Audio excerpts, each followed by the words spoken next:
Bismillahirrahmanirrahim. Assalamualaikum warahmatullahi wabarakatuh. Alhamdulillah kita dapat bertemu lagi dalam kesempatan pagi hari ini.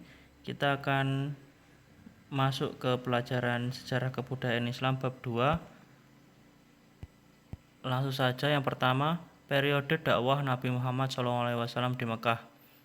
Sebab yang pertama, kondisi masyarakat Arab sebelum Islam.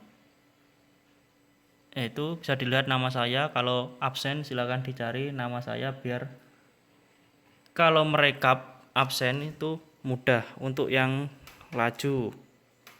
Kita masuk ke materi. Kondisi masyarakat Arab sebelum Islam. Yang pertama, geografi Jazirah Arab pra-Islam. Jazirah Arab dibatasi Laut Merah dan Gurun Sinai di sebelah barat. Di sebelah timur dibatasi Teluk Arab dan sebagian besar negara Irak bagian selatan. Di sebelah selatan dibatasi Laut Arab bersambung dengan Laut India, dan sebelah utara dibatasi negara Syam dan sebagian kecil dari negara Irak. Ahli ilmu purba membagi Jazirah Arab menjadi 3, yaitu yang pertama Arab Petrik, daerah-daerah yang berada di sebelah barat daya lembah Syam. Kemudian yang kedua Arab Deserta, daerah Syam. Yang ketiga Arab Felik, negeri Yaman atau bumi yang paling subur, disebut juga bumi hijau. Asal-usul masyarakat Arab. Yang pertama Arab Baidah, yaitu kaum Arab yang terdahulu yang sejarahnya tidak bisa dilacak secara lengkap, yaitu dari zamannya kaumnya Nabi Lut, Nabi Nuh, dan lain sebagainya. Itu adalah bangsa Arab yang sejarahnya tidak dapat dilacak dan sudah tertulis dalam Al-Quran. Arab Ar-Ribah atau penduduk asli, yaitu keturunan Arab yang berasal dari keturunan Ya'rub bin Masjub bin Khodhan, yaitu suku asli Arab dari keturunan Nabi Nuh, yang masih keturunan Nabi Nuh yang hijrah ke Arab dan banyak membuat keturunan di sana. Kemudian Arab Musta'ribah, yaitu Arab campuran dari Arab pendatang yang berasal dari keturunan Ismail. Disebut juga Arab Adnaniyah, yaitu dari Nabi Ismail. Nabi Ismail dulu dari negara Palestina, ya, yang sekarang yang hijrah ke Mekah untuk mendirikan Ka'bah. Kondisi masyarakat Mekah sebelum Islam. Ada 4 faktor. Yang satu, kepercayaan masyarakat Mekah sebelum Islam. Dulu sebelum ajaran Islam datang, itu ada ajarannya Nabi Ismail dan Nabi Ibrahim, yaitu agama Tauhid. Setelah itu mereka menyembah berhala yang dibawa oleh Amir bin Lubai, pembesar suku Khuz'ah, yang melakukan perjalanan ke Syam atau Syria, yang membawa ajaran penyembah berhala ke Mekah.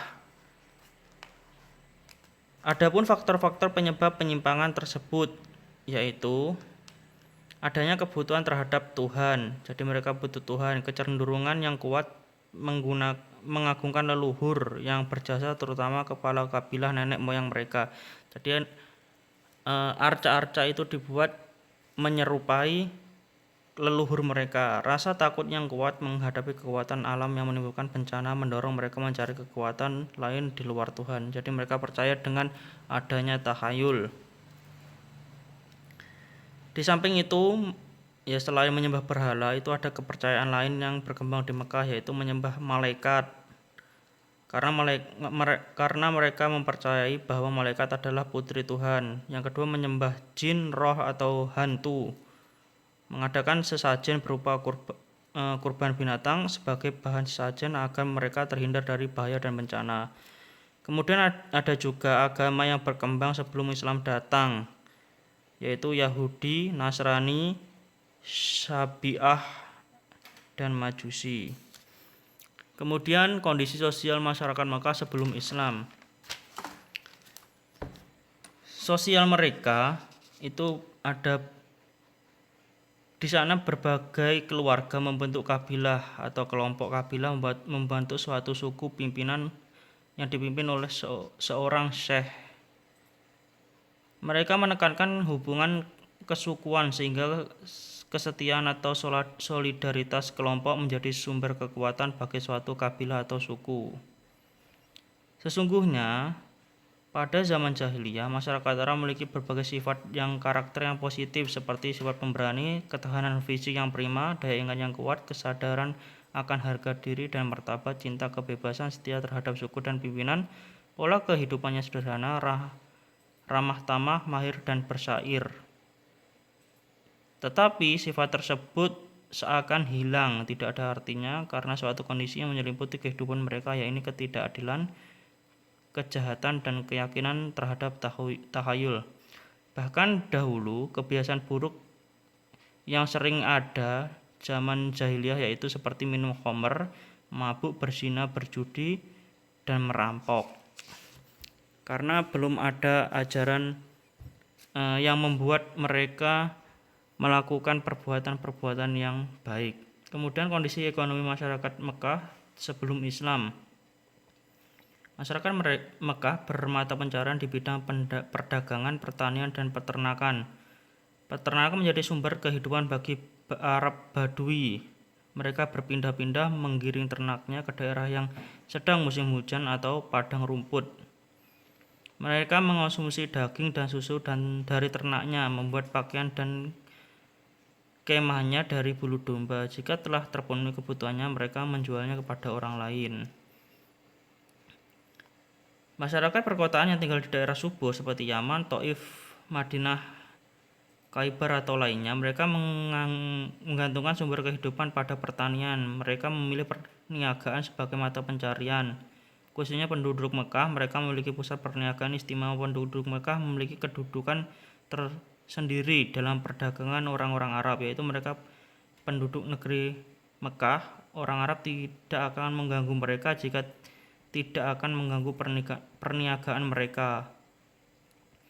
Orang-orang Arab memiliki pusat-pusat perdagangan yang terkenal seperti Ukaz, Mijannah, dan Zulmajas. Fungsi pusat perdagangan bukan hanya sebagai tempat transaksi perdagangan, melainkan juga menjadi pusat pertemuan bagi sastrawan, penyair, dan orator.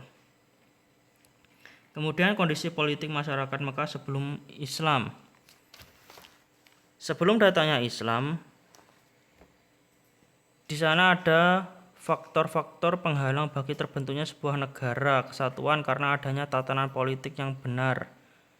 Karena di sana masih ada 3 kekuatan politik besar yang mempengaruhi politik Arab, yaitu Kekaisaran Nasrani Bizantium, Kekaisaran Persia, serta dinasti Himyar yang berkuasa di Arab bagian selatan. Jadi untuk politik mereka masih dalam kekuasaan 3 kekuatan politik yang berpengaruh dalam kekuasaan di wilayah Jazirah Arab. Jadi sekian materi pada pagi hari ini. Insya Allah minggu depan kita akan lanjutkan di subbab yang kedua. Maka silakan dibuka LKS-nya, dipelajari subbab yang pertama. Karena setelah itu akan ada kuis untuk tambahan nilai dalam materi selanjutnya. Jadi tetap semangat belajar walaupun kita belajar daring atau online. Sekian materi pagi hari ini, ada kurang lebihnya mohon maaf. Assalamualaikum warahmatullahi wabarakatuh.